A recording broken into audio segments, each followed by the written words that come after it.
Hello, my lovely Virgos. So Virgo are an earth sign and they are also a mutable sign. So alongside Gemini and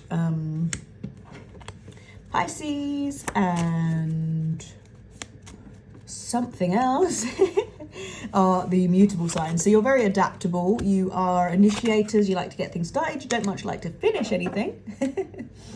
But, this is a lovely, lovely spread for my lovely Virgos. So, we've got the Death card again. Really, really cool. So, Death card is number 13. And we actually, in numerology, we add the 3 and the 1 to actually make this card a 4 in terms of the numerology. We've also got 5 of Cups and the Fool, which is the first major arcana, yeah? There's 21 major arcana in tarot, and the Fool card is the very first one. It's 0. So I love, love, love the Fool card. They always have a little animal with them, often a little dog, sometimes, basically anything, depending on the deck. So we're back to some major arcana, which I'm happy about because the previous readings actually haven't had any major arcana. So I'm happy about this. This is indicating that for my lovely Virgos, the month of March is potentially a very spiritually enlightening, cosmic, religious growth time. Yeah, when we only seeing minor arcana, it's suggesting that it's not, there's nothing too fancy going on. But if we've got a couple of major arcanas like we do here, then there's much to be spoken about, much very important things going on here. So I'm going to start with the 10 of Wands. So the 10 of Wands upright is about responsibility, strength, commitment, yeah? So not shirking one's responsibilities, doing what you need to do to, support your family or to stay in integrity, stay in alignment with your values, your core beliefs. So it can sometimes be like a burdensome card, yeah? It's sometimes called the world on your shoulders card, actually, the 10 of Wands, yeah? So it's about maybe feeling a little weary, my lovely Virgos, from exertion even.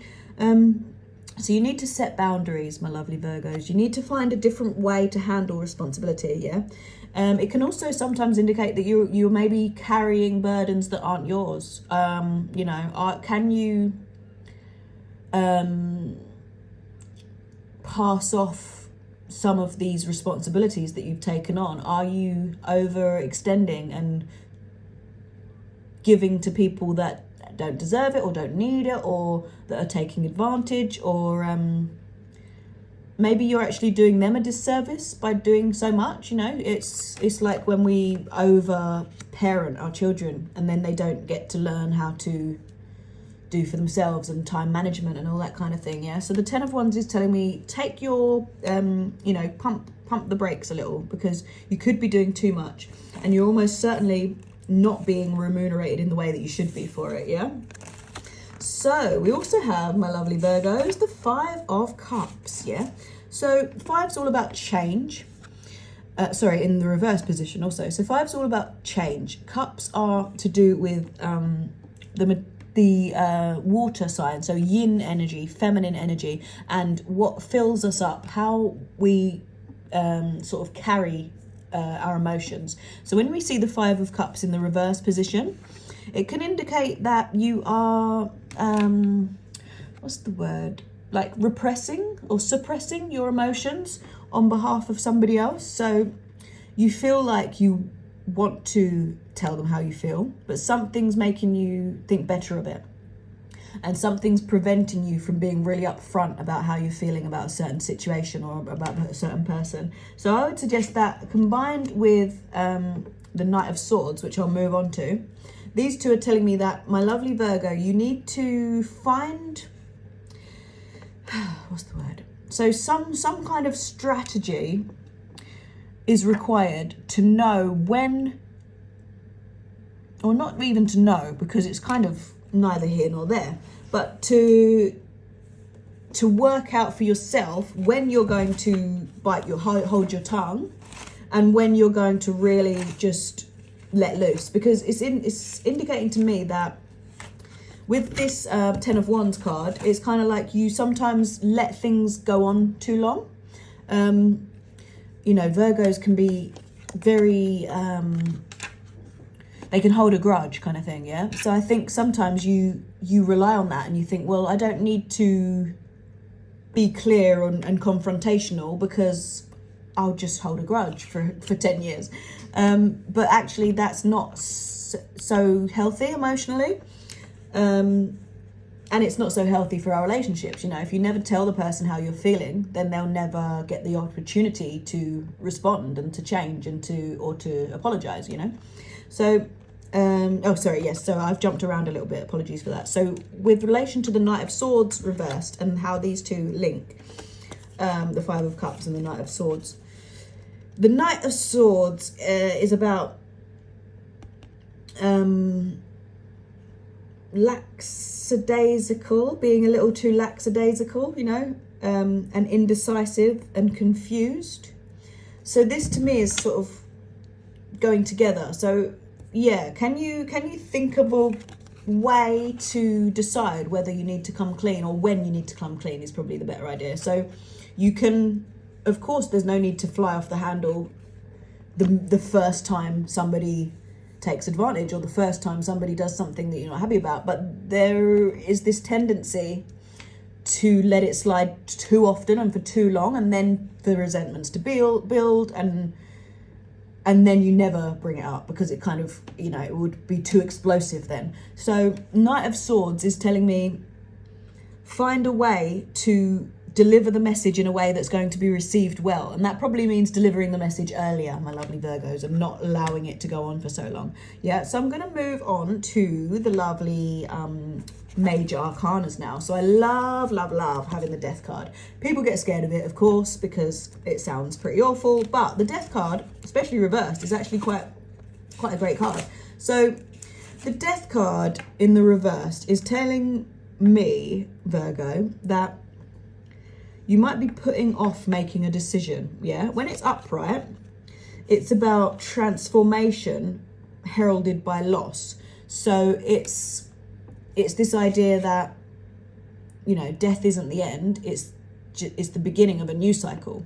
So when it's upside down, it's like you're refusing or unwilling to start a new cycle. So you might be scared, you might be feeling stagnant, and you don't want to continue to feel stagnant. So what you need to do with the Death card reversed is to actually bring in the new, you know, just feel the fear and do it anyway. It's that energy, because if you stay where you are, you know where that leads. You know, you're unhappy with this current situation, but you're not actually making the effort or taking the necessary steps to change the situation or to be more happy.